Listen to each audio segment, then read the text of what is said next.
This book is called Corduroy.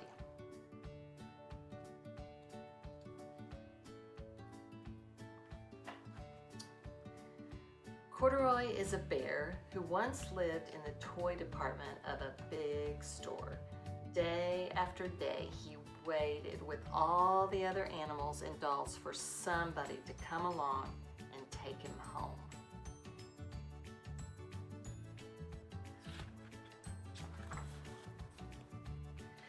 The store was always filled with shoppers buying all sorts of things, but no one ever seemed to want a small bear in green overalls.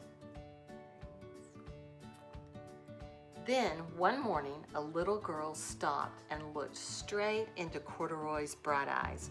"Oh, Mommy," she said, "look, there's the very bear I've always wanted." "Not today, dear," her mother sighed. "I've spent too much already. Besides, he doesn't look new. He's lost the button to one of his shoulder straps." Button.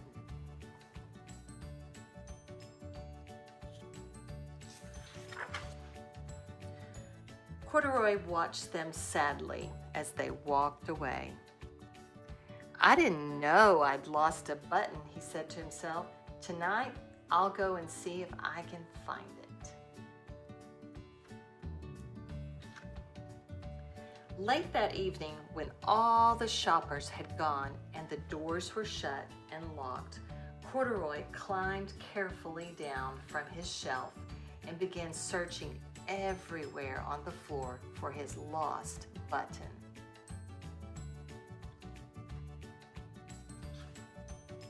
Suddenly, he felt the floor moving under him. Quite by accident, he had stepped onto an escalator, and up he went. Could this be a mountain, he wondered? I think I've always wanted to climb a mountain.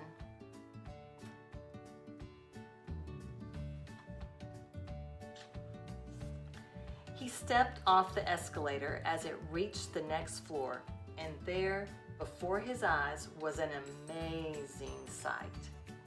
Tables and chairs and lamps and sofas and rows of beds. "This must be a palace," Corduroy gasped. "I guess I've always wanted to live in a palace."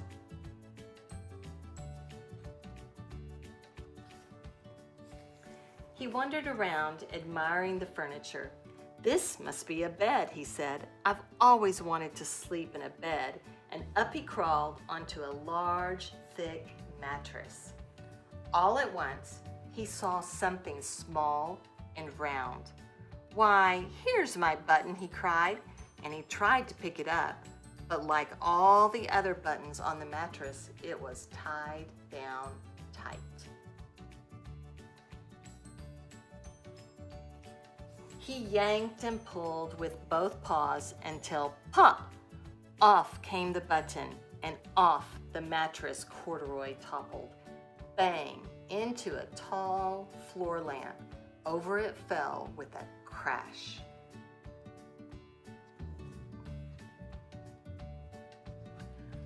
Corduroy didn't know it, but there was someone else awake in the store. The night watchman was going his rounds on the floor above. When he heard the crash, he came dashing down the escalator. "Now, who in the world did that?" he exclaimed.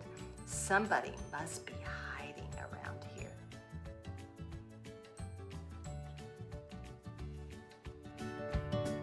He flashed his light under and over sofas and beds until he came to the biggest bed of all, and there he saw two fuzzy brown ears sticking up from under the cover. "Hello," he said. "How did you get upstairs?"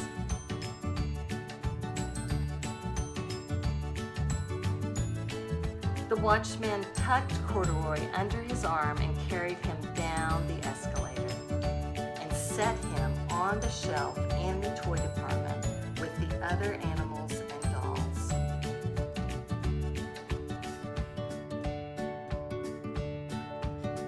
Corduroy was just waking up when the first customers came into the store in the morning, and there, looking at him with a wide, warm smile, was the same little girl he'd seen only the day before. "I'm Lisa," she said, "and you're going to be my very own bear. Last night I counted what I've saved in my piggy bank, and my mother said I could bring you home."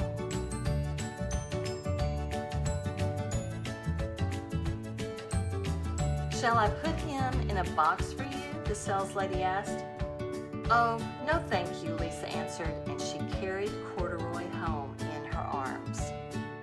She ran all the way up 4 flights of stairs into her family's apartment and straight to her own room.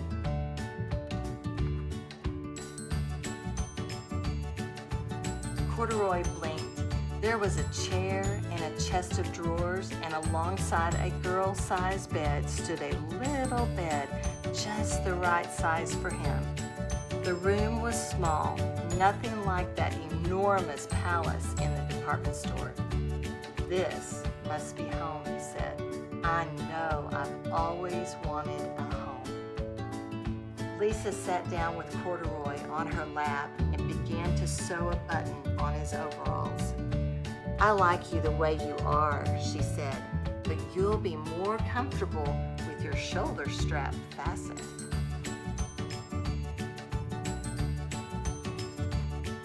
"You must be a friend," said Corduroy. "I've always wanted a friend."